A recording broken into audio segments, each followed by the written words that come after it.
Hello, everybody, and welcome. I'm Terry Ryder from Hotspotting, and welcome to today's special webinar event.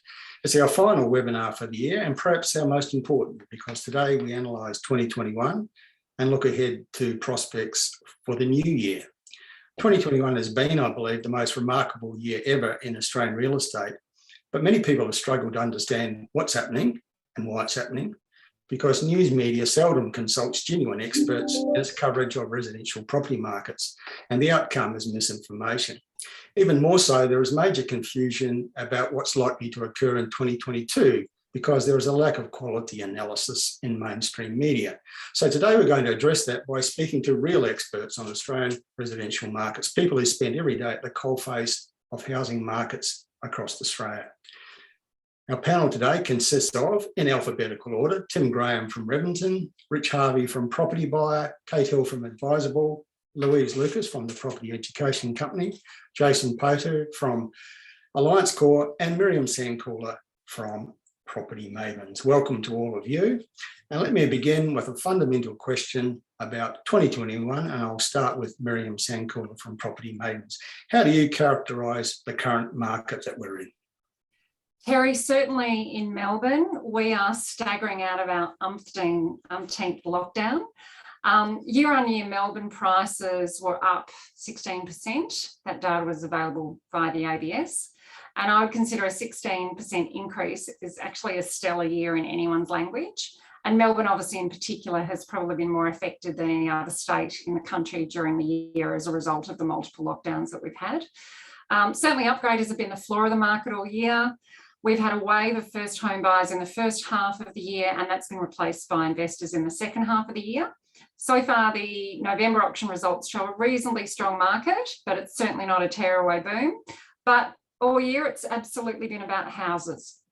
Yeah, it's been quite a remarkable performance by Melbourne, hasn't it? In the circumstances, I mean, it's been described as the most locked down city in the world, not just in Australia, and yet it still managed to produce really strong growth and uplift in many parts of the city in sales activity and good auction results. I mean, it really has shown incredible resilience.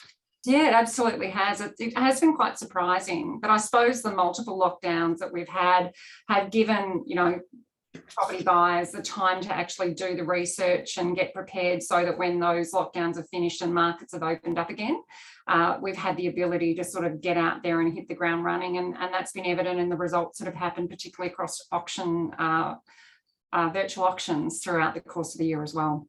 Okay, so looking at a little bit more broadly in terms of the sort of market we're in at the moment, Rich Harvey from Property Buyer, how do you see it? How do you see 2021? It was a completely remarkable year, Terry. I've never witnessed a market. I've been in the property game 25 years, and I've never seen a year of such stellar capital gains. So Sydney rose around 26% for the year, but that masks a lot of variations. I mean, I live on the Northern Beaches, and that was the highest performing market in Australia, rising 37.5%. So I don't ever expect to see that again in my lifetime. And I've really felt, to be honest, I really feel heartbroken for a lot of people that missed the boat. They literally were procrastinating at the beginning of the year. And I was telling my buyers, guys, don't delay, get in as soon as possible.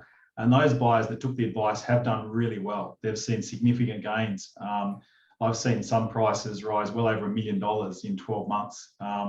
So, I think the market has been, an unprecedented, but I've got to say it's starting to turn. We've seen a lot of upgraders, as Miriam said, a lot of investors starting to come back. Particularly people with COVID wanted better digs. They were sick of their houses and they wanted a study, they wanted a better upgrade. And then you combine that with the lockdowns, with the complete lack of listings. So we had listing volumes down around 30%, but demand was up 25% or more. So it was just the complete equilibrium of supply and demand was out of kilter, and that's what resulted in very significant gains. Yeah, so big price growth in Sydney, certainly, but one of the characteristics of the current situation has been that we've seen extraordinary price growth pretty much everywhere in the country, including some very unlikely places. Absolutely. Well, a lot of obviously you talk about, Terry, the flight to lifestyle, Byron Bay went up 30%. You've seen Newcastle, you've seen all of the other larger regional centres, and a lot of the coastal centres really have significant price rises. And that's not surprising because we can all work from home, work remotely. I've got clients that are moving to Albury, they're moving to the Sunshine Coast. They're just going, hey, I don't need to live in this Sydney bubble anymore. I'm free. Let's go. And the shackles are off, So I think there's a whole new dynamic that's going to continue in this property market. Yeah, and we will talk a little bit later about what kind of longevity we see for trends like that access to affordable lifestyle that's been so influential. We'll talk about that a little bit later in the broadcast, but it's probably important to unpick exactly why we're in the sort of market that we're in at the moment, because I think there's quite a level of misunderstanding. Tim Graham from Rivington, I'd like to get your thoughts, because every day in media we're told that, usually quoting an economist, that it's all about the level of interest rates and pretty much nothing else is in play. But I think we know that there's a lot more driving this current boom than the level of interest rates. Yeah, I'd agree, Terry. I think if we talk about 2021, we've got to actually reflect on 2020, because it's a stark contrast to where we come from last year. And if you think about the trends that sort of happened last year, I sort of remember March last year when we first started hearing about this pandemic. And funnily enough, Terry, I think you were actually at one of our seminars here in Melbourne the night before we really got the news. And I think we literally locked down the next day. We're doing a webinar on the Sunshine Coast when that happened. And then I think we had 35, 40 appointments that cancelled within 72 hours. So there was obviously that big freak out moment when everyone realised that there is health and safety concerns around the pandemic. And I think, within a couple of months, that sort of changed from health and safety to job security. Following that, we started to see the things like the JobKeeper that sort of relaxed that. And I think, given that we work, especially with Rivington, where 95% of our clients are investors, I'm probably a little bit biased to the sentiment there, but the sentiment sort of came through with JobKeeper. We started to see some investors enter the market again. And then, as we started to see, less news about companies closing down and, all of the doom and gloom, we started to see a lot more investors come in. And 2021 has certainly seen a massive FOMO in both the, both in the first home buyers, but especially the investors coming back in. So it's been a stellar year. Yeah. So you referred to government stimulus measures there, and I think that's been a big factor in one of the initial factors that helped to keep property markets strong and to boost buyer sentiment. Yeah, look, I think the home builder grant might have been great for people who took advantage of that, but it certainly left a bit of a trail of destruction behind it. Where if anything in the new build at the moment, I've never seen anything like it. And there's people on this panel that have been doing real estate for a lot longer than me, but certainly in the 10 years I've been doing, I've never seen construction chaos like we have at the moment. There's builders going broke left, right, and centre. Construction costs, like I think that we're starting to see build prices get to a point where even if you're buying at quality, banks still aren't going to see that quality, and it's affecting valuations. It's affecting buyer sentiment again, because they're thinking, well, I'm buying a brand new home. Is it really worth that? Because banks can't see a comparable sale in the region. That's pretty remarkable. Yeah. So Kate Hill from Advisable, what do you see as the key drivers of the current upcycle in the property market? Well, I guess I would echo everything that everybody has said so far, really. It comes down to a lot to what Tim was just saying, that that transition that we saw from I wouldn't say panic, because people really, I feel that the property market certainly just went into a pause mode. Everybody was just waiting and seeing. We certainly didn't see that plummeting in property prices that the media was pushing out. In fact, we obviously didn't see any plummeting in any property prices. And then it really, like Tim says, as soon as everybody realized that civilization really wasn't ending, and there was access to funds, it's been demand, pure demand. I think we can't underestimate that consumer sentiment out there. People did a lot of reassessing of their priorities. I think a lot of people felt suddenly really vulnerable and exposed in certain financial markets. And once that calmed down, property was kind of the go-to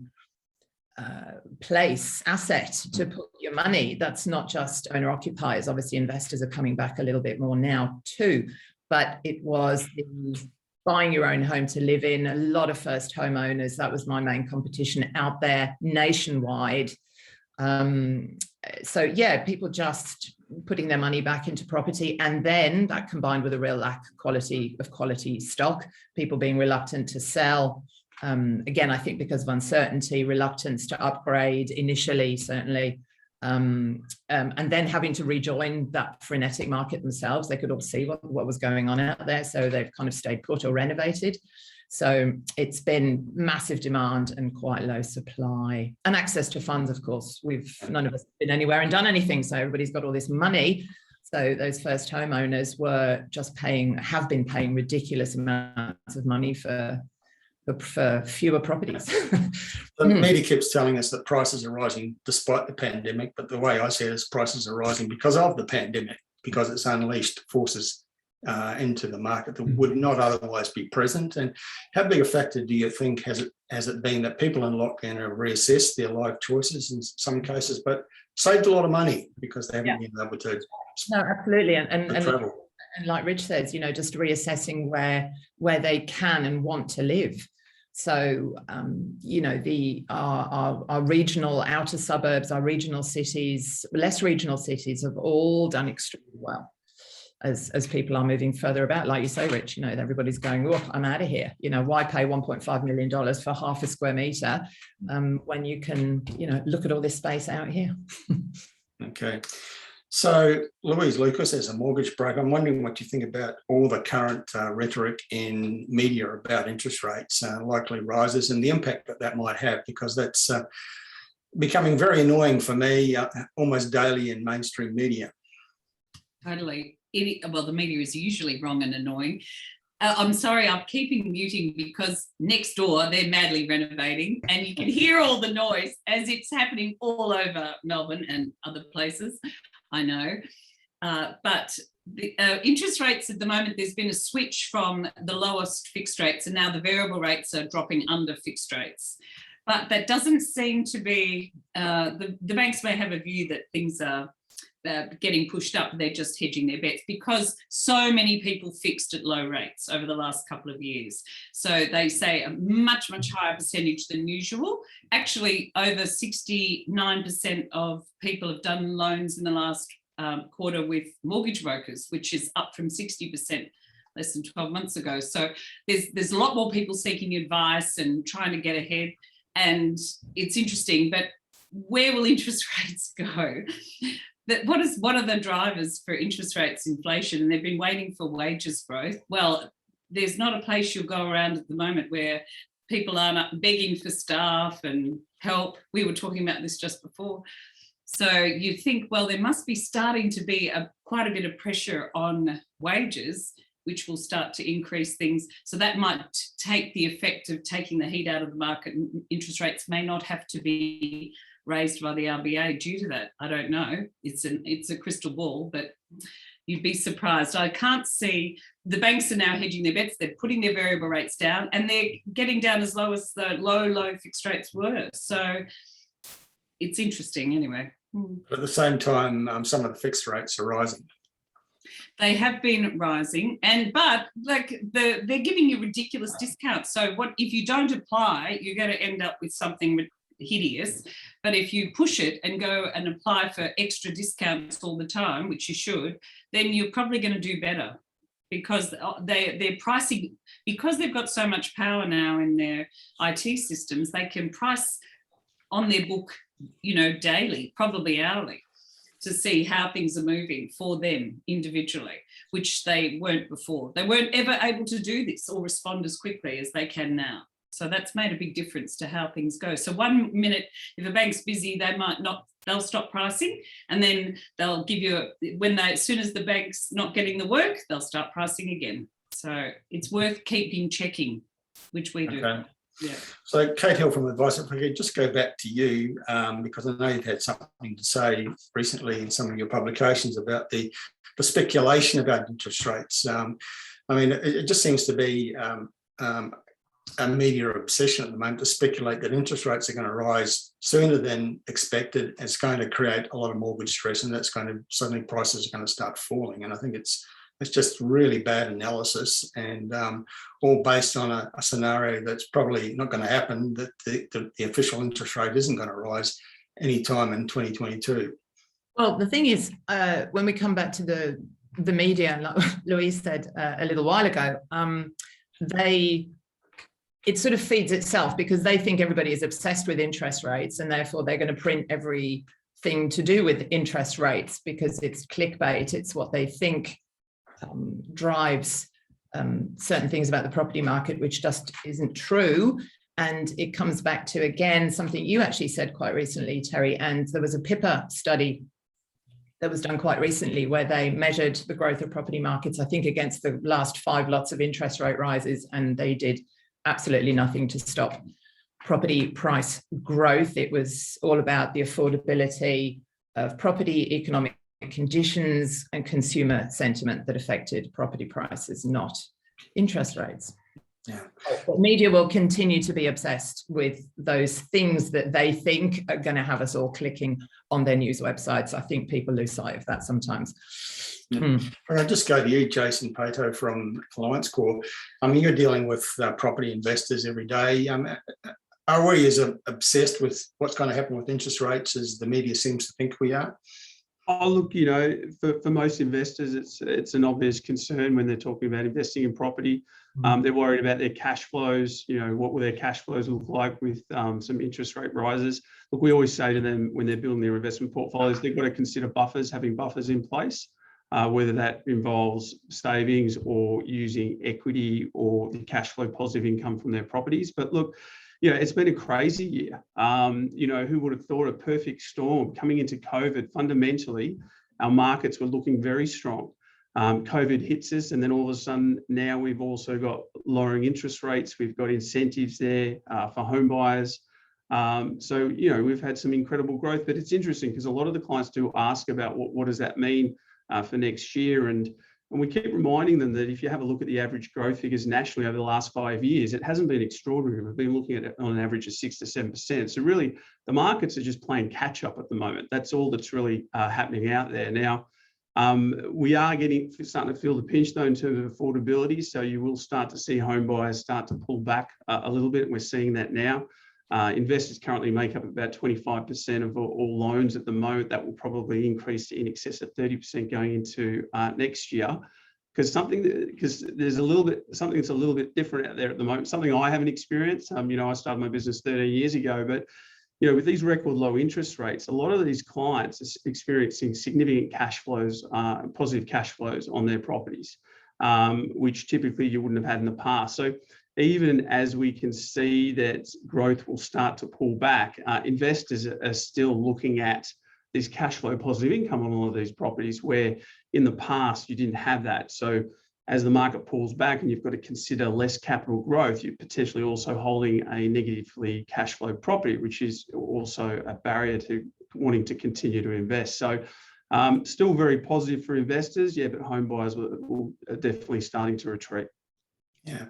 So if I go back to you, Rich Harvey, from a property buyer, up to this point, it seems to me that the demand has been largely driven by owner-occupier buyers, including first-home buyers. And as Jason referred to, based on historical averages, the involvement of investors has been relatively muted. Are you starting to find that they're now coming back in more strongly, as the loans data tends to suggest? Yeah, we are. Our business has been sort of typically 50% home buyers, 50% investors, but we are definitely starting to see a lot more investor inquiry. And as Jason points out really correctly, people that are getting positive cash flow get a bit addicted to that cash flow, and they go, "Hey, this is a great gravy train. How do I create more of this?" And also the other thing that's happened, we've seen such rapid price rises that a lot of the home buyers and investors have got significant equity, and they're sitting on what I call lazy equity, and they want to use that. I can see Louise nodding her head. Absolutely. Record numbers of refinances happening out there. So people that have got that equity are more motivated to buy. So they're definitely making a comeback. Obviously, APRA brought in that serviceability change last year on lifting the floor rate a couple of basis points, which basically restricted lending about 5% of people's borrowing capacity. But the other thing I see in the market, Terry, coming is rents are going to rise significantly. We've had a massive capital gain, but now we're going to be playing catch up with rents. And that's been predicted. I've written quite a few articles about that. So we're going to start to see that happening. And that's going to, again, also lure investors. So, yeah, the other stat to point out, I should have mentioned earlier, was, CoreLogic do their numbers on the total value of Australian real estate, which was around 7.2 trillion at the beginning of 2020. We're now at just over 9 trillion. So huge increase in the value of residential real estate, and people want to jump onto that. Some people are a bit slow on the uptake, but I think you'll watch investors come back with a bit more. I don't think it'll be a speculative market, but just, very much want to get into and have a piece of the action. Okay, just pop back to you, Louise Lucas. That reference to the importance of equity, is that a big factor you're finding with people coming up? No, Rich is totally right. I was thinking, I've had all these first home buyers who got into the market with courtesy of the federal government giving them the no LMI or no lender's mortgage insurance gift. So paying for it, and now they've had so much growth, or we've been able to do an awful lot of parents who are guarantors providing a property. They've all been released, and the clients who were first home buyers have now got enough equity to go and buy investment properties, and that's what they're all asking us for at the moment. They say, quick, go and get us that extra cash because we're ready. I go, God help us, we're still recovering from the last the onslaught, but it's amazing. The growth has been fantastic, and they're ready to be prudent and buy properly, so it's really good. And the drive is for Queensland, particularly out of Melbourne, Terry, so watch out up there. They're all coming your way. God help us. Yeah. If we could just turn to another topic and come back to you, Miriam Sandcooler from Property Maven's. The impact of the recent lockdowns on the big cities, has it been more, for real estate, has it been ultimately more positive than negative? How have you found it? Been a bit of a roller coaster, actually. I would certainly agree with Louise that there's an enormous amount of internal migration that's taken place at quite a significant level.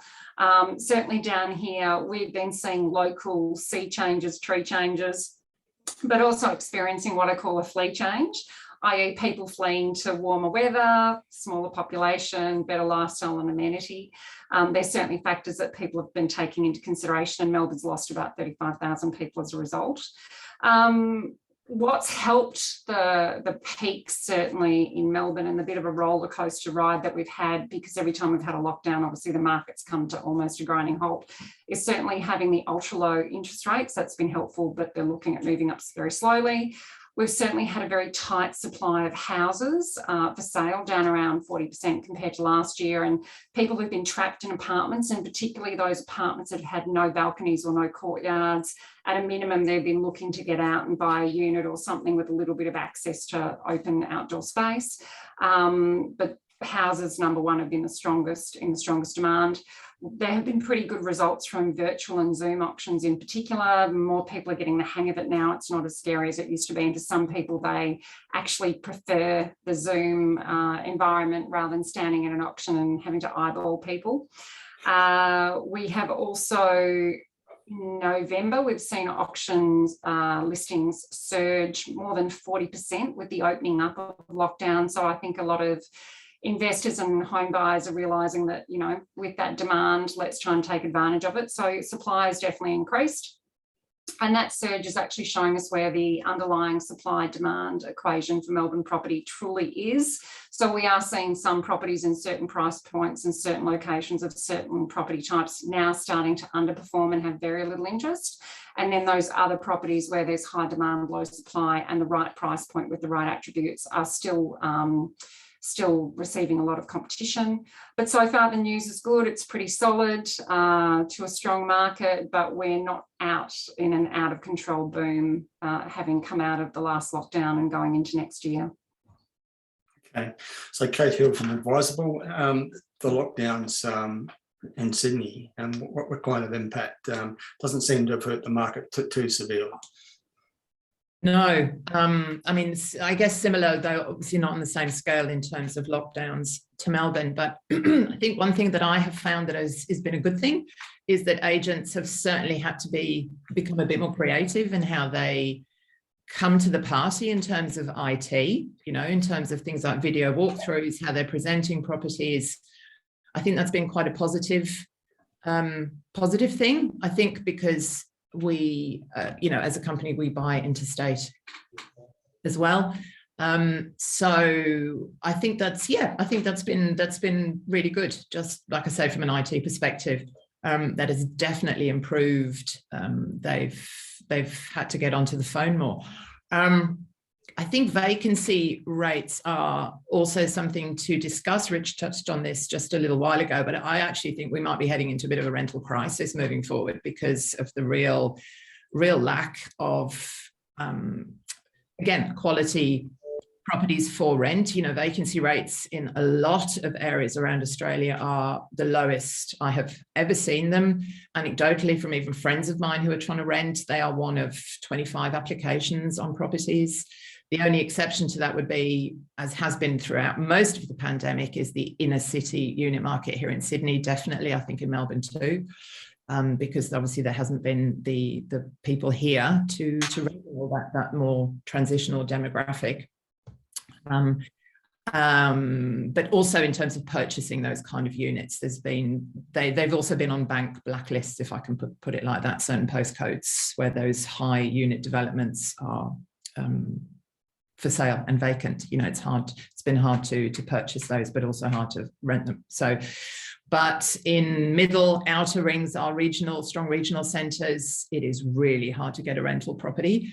And if APRA intervene even more, I don't know when all the migrants are going to be allowed in. I don't know where they're all going to live. I think people are struggling as it is, and we're contained to Australia at the moment. I think. Can I just pick up on that point? That's a good point. I've written about the rental cry. I reckon, again, not in the sort of city fringe areas where all the students, that population's yet to come back. But I'm very fearful if APRA step in and really crimp lending, it's going to be a real problem for the lower end of the affordable rental market. So I think that's something that APRA should weigh up, hopefully, in their decision-making process. Yes, there's a risk, I think, that APRA could make a serious situation worse, because there seems to be this knee-jerk reaction that when investors start to come into the market, we've got to somehow nobble them, keep them under control and corralled. And that's kind of measure over the last, say, 4 or 5 years is the reason we're in this rental crisis. I know that the Financial Review about a week ago said we're on the cusp of a rental crisis, and my thinking was we've been in it for a couple of years already.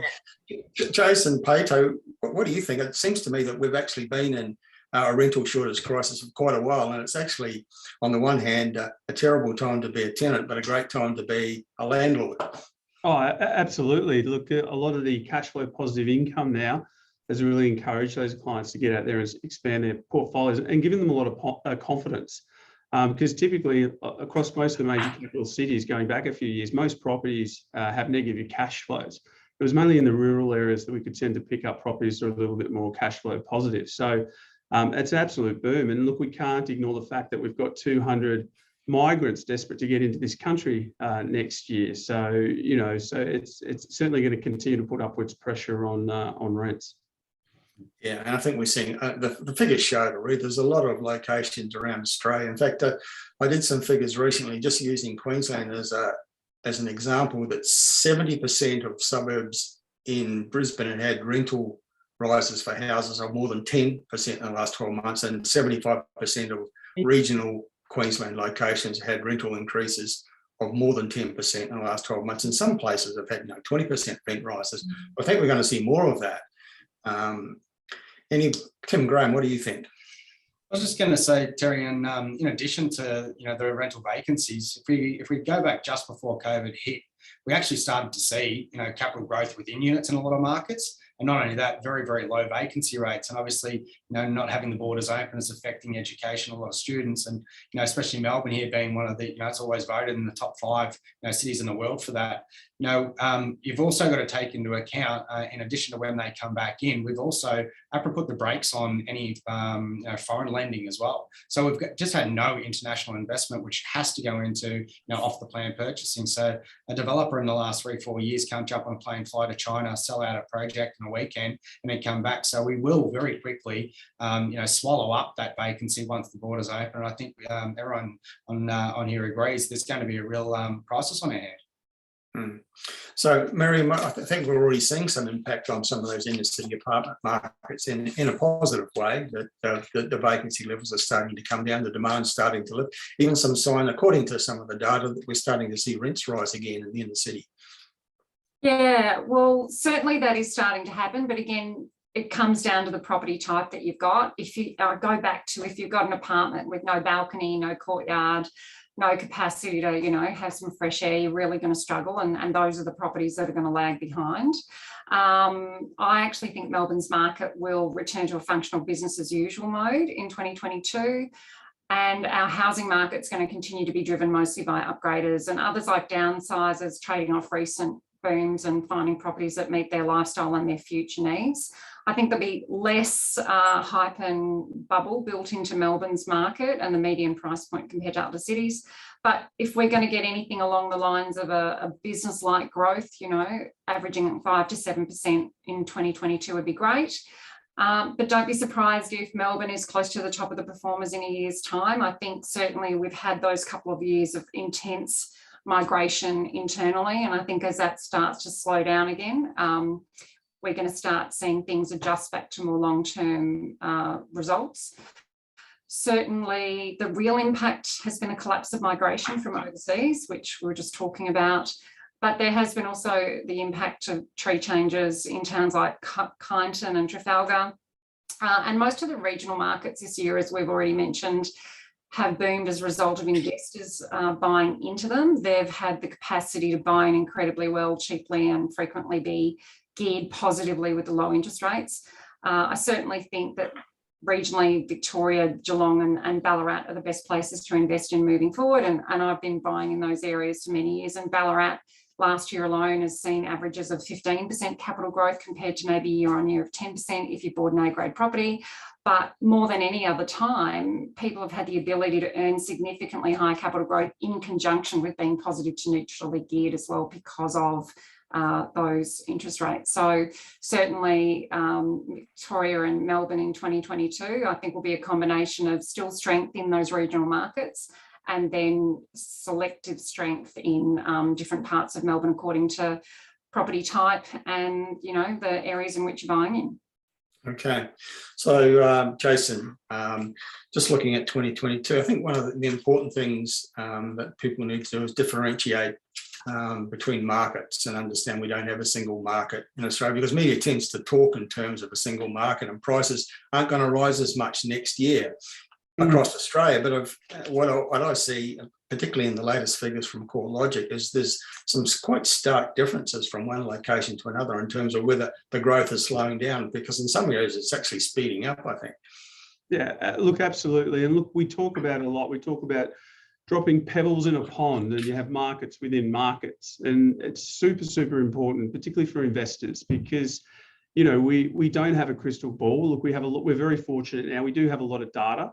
But the states, pockets, suburbs, municipalities, while they all have similar driving factors, they're all at different stages of the property cycle.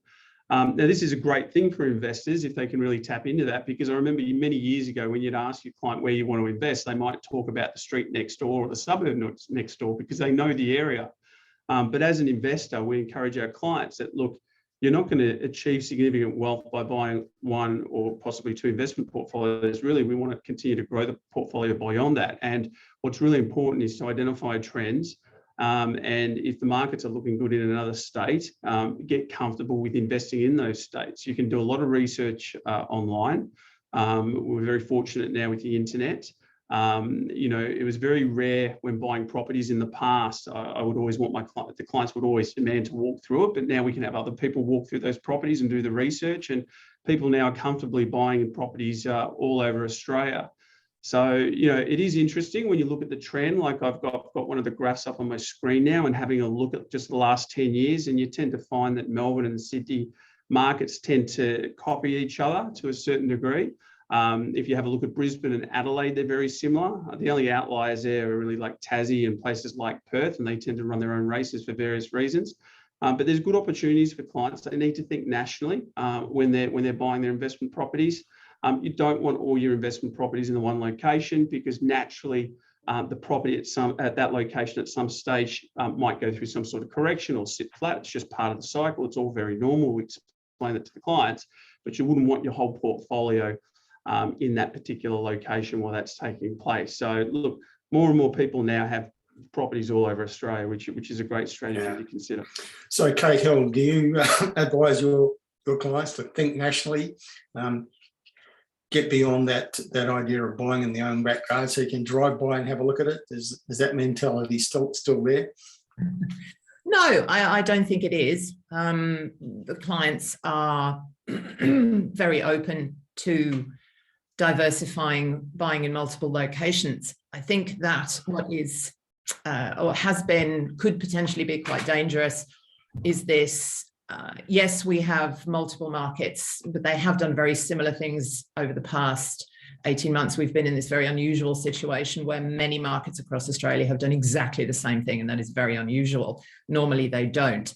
And I think the danger can be that somebody who might not be, I don't want to say educated, but perhaps sort of well-versed in how to research good locations might think that any location anywhere really is going to be okay, because look what's happened in the past 18 months or so. I think you still more than ever need to drill down into why those areas will continue to perform when we come to local economies, diversity of industry, population growth, not just an exodus from Sydney or Melbourne or Brisbane or wherever, right? We still need to check those basic property investment fundamentals. And I think there can be a real perception out there that, oh, you know, just buy anywhere, it'll be fine. I don't think it will, because this will end, this will settle down, we will get to a new normal.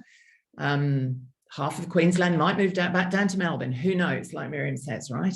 So, but we need to always check those fundamentals. That's, I think, key moving forward, that you don't paint every area with the same brush. And that's where you need fabulous experts. Well, that's right. And I'd like to discuss that point a little bit more broadly, because what I've observed is I've seen extraordinary growth in locations where I do not understand why prices are growing in those places. You know, humble country towns, sleepy coastal villages, places that don't appear to have long-term growth drivers. Anybody who would like to weigh in, please do. But does anybody feel that people are just buying a little bit recklessly at the moment? Anywhere that appears cheap, for example, and we'll grab a property there because compared to where I'm sitting in Sydney or Melbourne, that appears like a bargain, and that they may actually come to regret their decisions. Yes, short answer.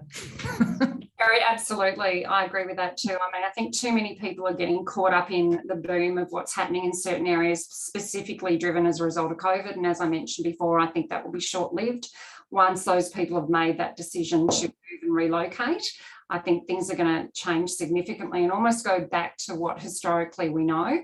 I'm looking at some data in front of me now that basically the projection of the median house price up to 2043, if I look at Melbourne, and this is based on historical data, it's almost suggesting a 461% change, and Sydney's looking at 323 and Brisbane's looking at 320, and then the rest of the country almost slots back into what we've known to be the case. So I certainly think that the major capitals are always going to outperform because of the growth drivers, the employment opportunities, the infrastructure development, the immigration and all those other things that attract people here. And those short-term boom and bust things, and pandemic in some ways can be seen a little bit of like a mining boom or something like that, but we kind of know it'll come to an end, it'll start slowing down, and therein lies the danger if you buy badly. I think of that old adage that quality is remembered long after price is forgotten.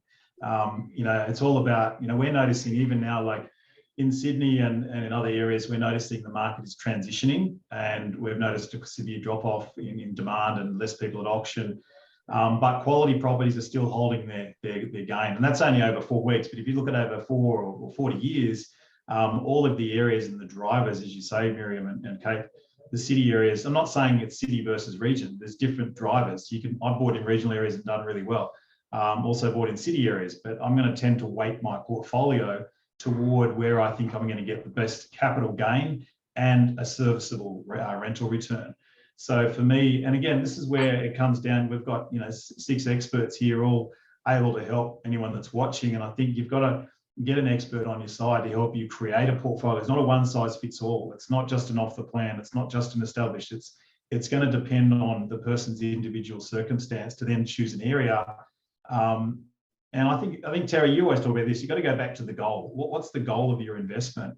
Look at that, then choose an area, then choose a property type, and then the rubber hits the road in finding that property type that delivers the outcome. But to answer your question, Terry, yeah, I think looking forward, I think Brisbane certainly is one of my favourite picks for immediate capital growth in the next 2 to 3 years, and supported by really strong rental return. I think Sydney and Melbourne will continue to chug along pretty well. I still think there's petrol in the tank in both of those capital cities. So I think there's some good upside for investors. And just because you see chatter about being at the top of the market, I'm literally buying a property this week for myself. So there you go, case in point.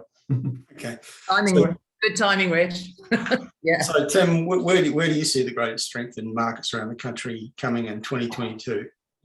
Look, I've probably got a little bit of a different opinion. I think at the moment, this is off the back of what you just said, that I'm talking to clients now, and everyone seems to be a property expert, because you do have so much available online now that people are a lot deeper into the research, and they're speaking to friends at barbecues, and everyone's talking property. Because let's face it, if you spent $500,000 on an investment property in the last 12 months, you probably made 100 grand. So you're probably doing pretty well. But this market, as we all know, is not going to last forever. And I think for me, my recommendation would be, don't follow the masses.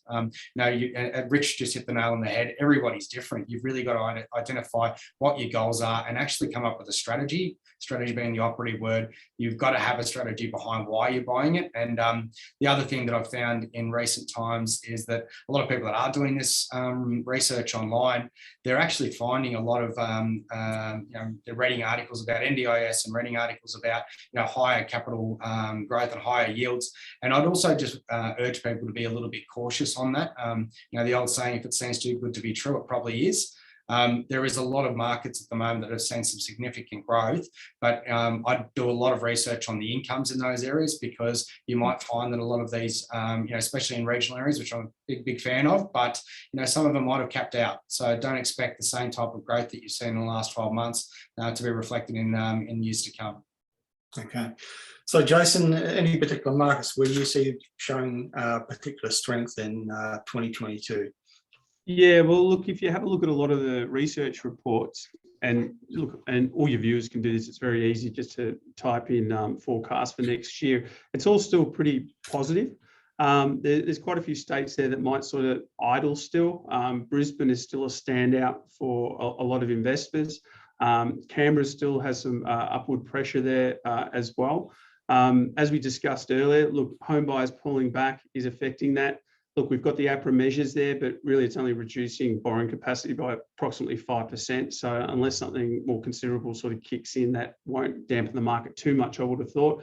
And look at interest rates at the moment. The RBA has made it pretty clear that they don't think they'll be raising interest rates. We do have an issue with our population. As we all know, it's at record lows. It hasn't actually been this low in terms of population growth since 1916. So it's incredibly low at the moment. But look, most of the reports I've got the SQM forecast. I tend to like to have a look at that one because it gives a number of different scenarios. Louis Christopher talks about, well, what happens if this happens, what happens, because there's just so many variables, right? It's very easy to sort of have a discussion on what might happen, but to factor in all the variables that could take place over the next 6 to 12 months can make it very challenging. And look, pretty much everything is either neutral or positive. And then, of course, you've got to take into consideration how those regional areas are going to continue to perform as well. So look, as I said, all the clients, look, we're not investing for the next 12 months. We're investing for the long term. You've got to have a 10-year view when investing in the property market. And look, even if we don't experience the same sort of capital growth that we had this year, we've still got a lot of cash flow positive income that can still continue to flow as we continue to build our portfolio. So it's all still very positive. Yeah. The trend that I see as being so influential up to this point is what I call the exodus to affordable lifestyle, where people have been moving to smaller capital cities and to regional areas. It's a trend that's been underway for predated the pandemic, although media tends to relate it to a reaction to the pandemic, but the data shows it's been underway for much longer than that in terms of population leaving Sydney and Melbourne. do we think it has longevity, and is it going to continue to have an influence? Anybody? I'm happy to weigh in on that, Terry. As you know, I've been buying regionally for a long time. Where Victoria's a little bit interesting is I think the growth drivers for the larger capitals, Ballarat, Bendigo, Geelong, have been there for a long time anyway. So pandemic aside, those areas have been ticking along well as a result of what you've just described. In Victoria in recent times, because of changes to the Residential Tenancies Act, where we now have 14 minimum standards that a property must meet to be able to be rented, I've seen a lot of very average, poor quality stock hitting the market because you've got landlords who won't invest in the upkeep of those properties, and then people are buying those. Often owner-occupiers are happy to do a renovation, which is great, but anyone who's coming from an investment point of view needs to be careful. But I honestly still see the demand will be there because the fundamental growth drivers are still there and they haven't changed. Terry, I'll jump in as well after that one, just in terms of the spin-off areas. So central from Sydney, we've seen a strong exodus to Central Coast, Newcastle, Hunter Valley, Southern Highlands, and some of the surrounding hamlets as well. Very, very strong. I've heard personal friends and friends of kids who've moved out simply because of affordability, but also very much lifestyle. Like the Central Coast, highly attractive area, a lot of beautiful waterways, all around Lake Macquarie, and those prices have really, really shot up significantly. So I think that trend will definitely continue. It's just been accelerated by COVID. And again, those areas that are only sort of less than 2 hours from Sydney, again, highly attractive because you're still within striking distance and you can still see family, friends, get back for a bit of culture, whatever you need to get back for. So we're still investing in those areas. We're still buying owner-occupied homes in those areas for a lot of our clients. But some places like Southern Highlands, that's just gone ballistic. The really premium properties there. We've got one client that's got, massive price. They've got over 10 million to spend. But then our other investors have only got 300 to spend. So, we help people right across the spectrum, but, we're seeing that trend, people taking advantage across all those price points. Okay. Louise, Lucas, if we go back to you, how do you see the lending environment in 2022? Can I just ask one thing? First, Rich, you said you were buying this week. Where are you buying? I'm actually buying in both in Sydney and in Brisbane, buying in two places at once. Ooh, cool. Right. Well, just on the points you were making, Miriam and Rich and all of us really, I've seen a lot more first home buyers prepared to go further out because their tribe has moved out and they don't have to go into the city for work every day. They'll only go in a couple of days a week. And so Geelong and Frankston have just boomed city, and they said, well, our family or friends are already down there making the family tribe, so we can now go there quite freely, where before they probably wouldn't have. And these are people who are living in the St Kildas and Elwood, so those places have probably seen a lot more come off, except for the really lovely big places, but anything a bit smaller has probably suffered in this market. But where's lending? The banks are making money hand over fist. They're still going to continue to do so. And is it harder to get loans? Look, the thing that people have to be aware of is be prepared, get organised, and then be aware of which lender's going to move quickly enough for you in your market. Because when the market's moving fairly fast and things are happening, if you're going to make an offer, you need to be ready. I'm sure the buyer's agents amongst you want someone who's unconditional ready, who can get an approval within minutes, not weeks. And now even brokers have opportunities to use digital lenders where we will get approvals for people in hours, not weeks. So it's all moving to a much faster, quicker pace. You want to be ready. If you've got anything unique in your circumstances or anything you're hiding back there, they'll find it and you will be knocked out. So be careful where you go and who you ask for help for is one piece of advice I give people, and get really organised. So get your documents and know what you're doing so you're ready and you know what you can spend and where and how much. And so it helps with your whole strategy, really. Okay. All right, now, just before we go and deal with some of the questions, I've got plenty of questions in the chat box. I just want to ask anybody who would like to weigh in. The dilemma for buyers of all types at the moment is, how do you compete in markets that are in many locations frenetic? How do you cut through all that and compete? My answer to people is you need more than ever before, you need professional help. You need buyers agents and other professionals on your team. But What advice would you give people in terms of how to deal with the current busy and frenzied markets? I really think Don't give up. don't give up. Okay, see your mortgage broker first and get organised. Absolutely. You just got to be confident. You've got to be confident in your strategy. All right. So if you want to get out there and play with all the other investors and buyers and compete, you've got to be very clear on what your strategy is. As I mentioned, make sure you have your finance in place, etc. But have options available to you as well. Like, it doesn't have to be one particular location. You can get the same result for many different locations across the country. So you don't always have to be focused on the one location, particularly if you've got the support of a big team and you might have buyers agents across the country, etc. You've got options. You don't have these options if you're trying to do it yourself. It's very tough. And on that note, sorry, if I can just add, it's really important if you're spending or investing, whether it's a home or an investment property, if you're going to invest hundreds of thousands of dollars and you've never done it before, it is important to get good independent advice. It is important to be prepared to pay for it. Understand you get what you pay for. Certainly those of us who are buyers agents, a lot of us are members of the Real Estate Buyers Agents Association. And equally at the same time, we're seeing what I call a lot of fake buyer agents entering the marketplace who really don't have any experience. So if you are going to go out there for expertise and engage experts, make sure they've got experience, they can quantify it, they can show you their client results, and be willing to pay for advice, because our role is not just to help you buy something, it's actually to ensure you're not going to make a mistake, number one, that's worth hundreds of thousands of dollars, because that mistake is always going to cost you a heck of a lot more than paying for the expertise of someone who can help you, buy a good property, whether it's a home or an investment property. Yeah, great. I was just going to pick up one point, Jason, you made, is about alternatives. If you read a great book called Getting to Yes, the guys that came out of Harvard, and it's always about having an alternative, option B, C, D, and E. And I think a lot of investors get really emotionally tied up in, they've invested all this time and energy in this one property, but you've got to understand, look, there'll be another one around the corner. So, I think that's one tip I give Terry. And yeah, just constantly be really clear about your strategy. Don't give up. Right now before Christmas, I find the 3 weeks before Christmas is often a really good time to buy, because vendors want to get a deal done, and it could actually bring up opportunities. Okay, let's turn to some of the questions in the chat box, and it seems like an awful lot of them relate to Brisbane. It seems like everybody wants to own a piece of Brisbane, not so surprisingly.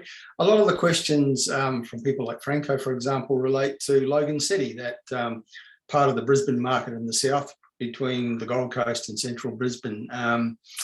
Rich, I know that you operate in those sorts of markets. What do you think?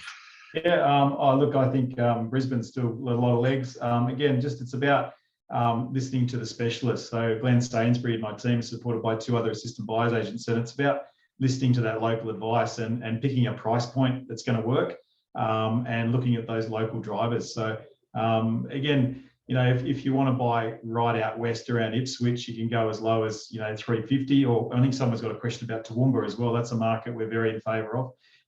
We just bought a couple of properties there last week for our clients, but I think Brisbane's got good legs. Don't just believe it's just because of the Olympics. That's the icing on the cake. There's plenty of other fundamental drivers for the Brisbane market. Agreed. Who would have thought we would ever see auctions in Logan? Yeah. I know, incredible, isn't it? Yeah. But, I'm still going to stick up for Melbourne and say that I think in 2 years' time, I reckon a lot of people gone north aren't going to cope with the weather. They're not going to cope with lack of good coffee and different culture, and I think they'll start coming back. Well, Miriam, don't worry, all the migrants are still going to pile. Like, once they open the border, there'll be plenty of migrants coming back to Melbourne. It's the first time I heard anyone suggest that people are going to move to Melbourne for the weather, but minutes of the day will be good. The whole of England will, don't worry. Yeah. Dilliver's asking, do you recommend adding new house and land package type properties to your portfolio, or only focusing on existing properties for better? I know it's a very general question. There's no one size fits all, but would anybody like to have a crack at that question? Yeah.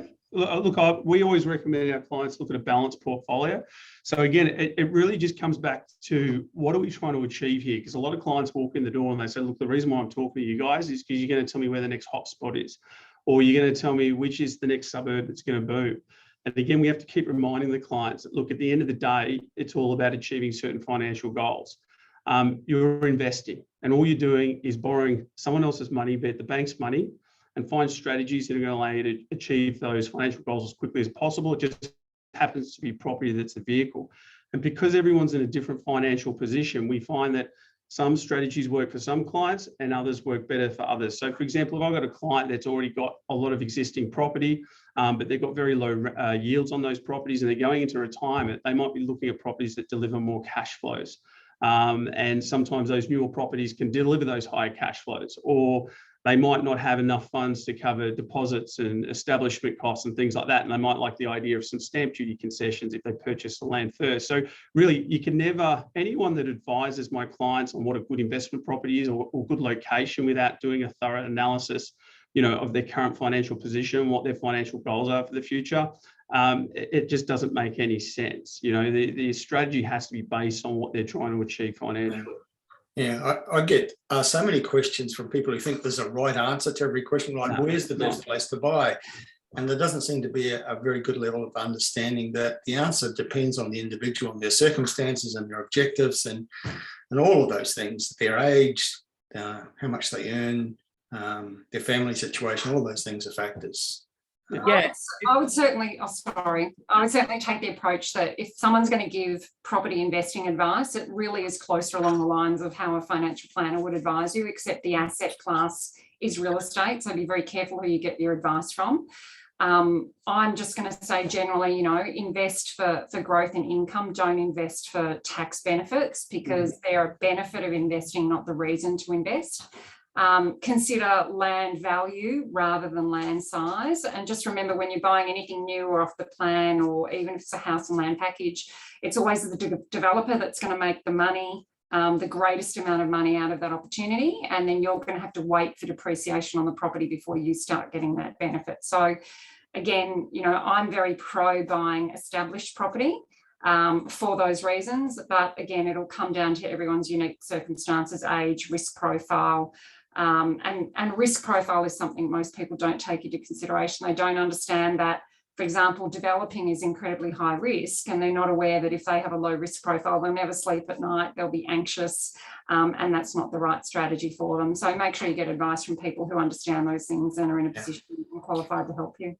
Okay, thank you. And Kate, I think you had something to say on that topic. I did. I was just going to say something similar in that what you were just saying, Terry, in that the understanding, people need to understand that there's a lot of really good areas to invest in around Australia, and they all have different price points and different yields, and it's about matching the client and their situation with that area. There is not a one size fits all approach. So be it house and land, be it a unit, be it a house, be it an established house, you can't answer that question with, is house and land a good thing? It depends where it is. It depends on you.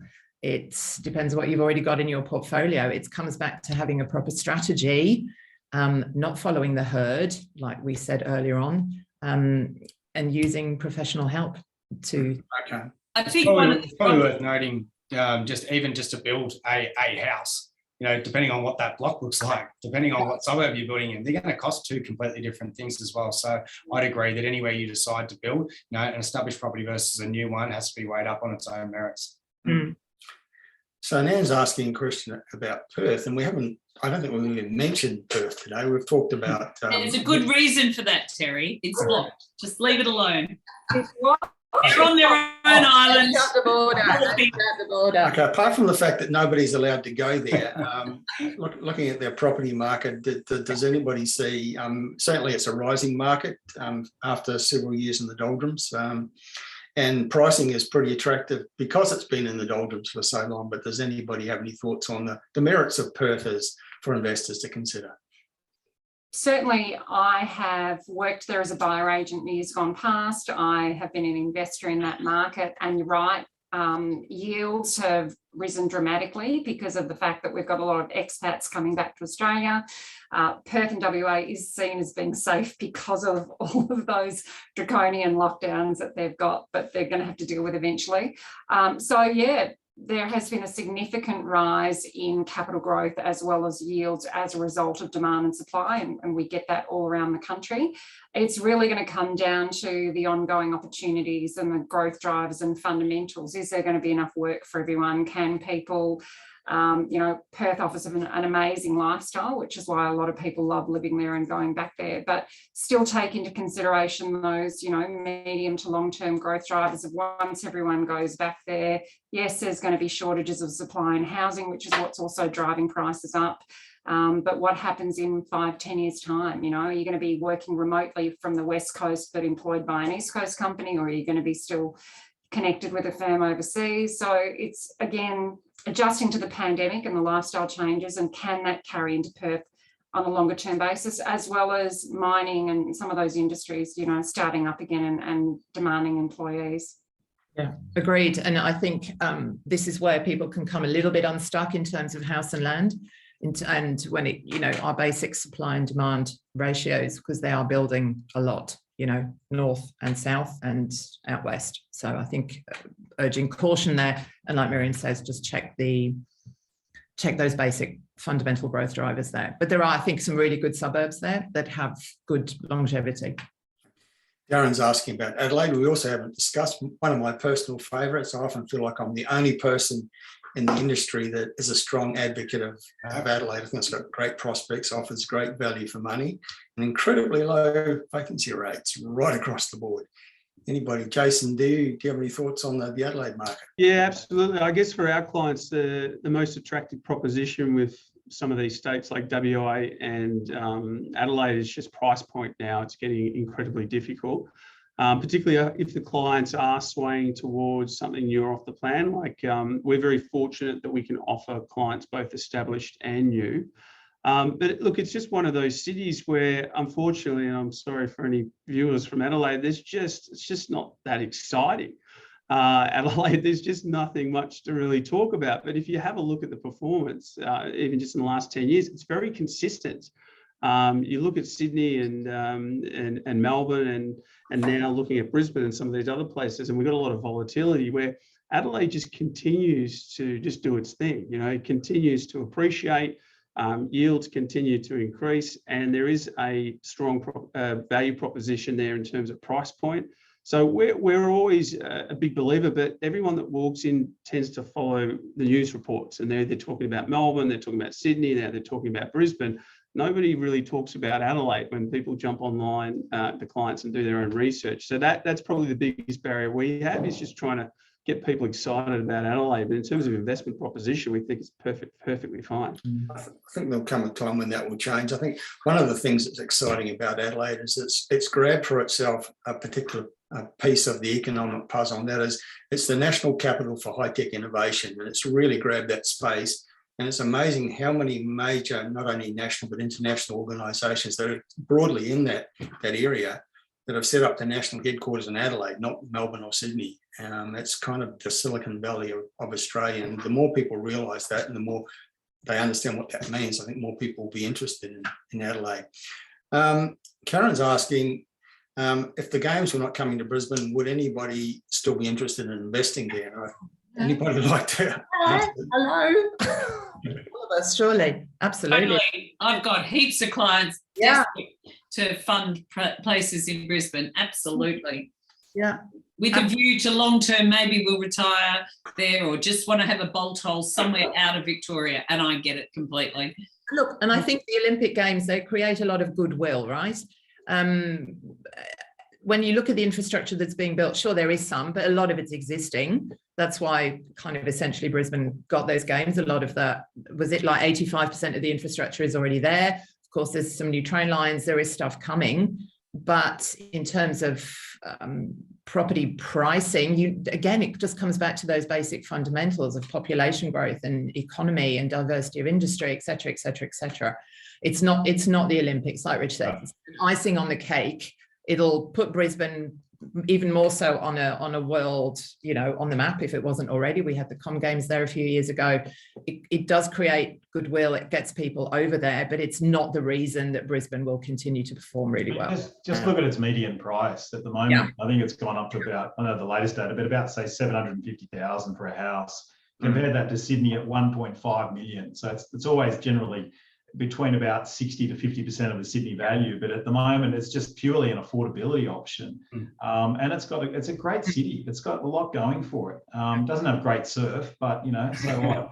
I might be living there, but like it's got a lot going for it. And I think again, it always comes back. I think sort of just jumping around, Terry, you've got this other question about would you buy one property in a blue chip or several in its low socioeconomic. Again, it depends. Like, for me, if you're a person on a higher income, will probably want less maintenance, less admin, and go for that blue chip suburb. But someone on 60 or 70 grand a year, for them, it's about buying an affordable property that's going to be positive cash flow, helps their serviceability to get their next one.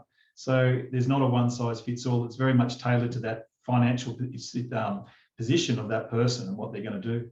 And I think there's also, a real misconception out there that one property will outperform the other.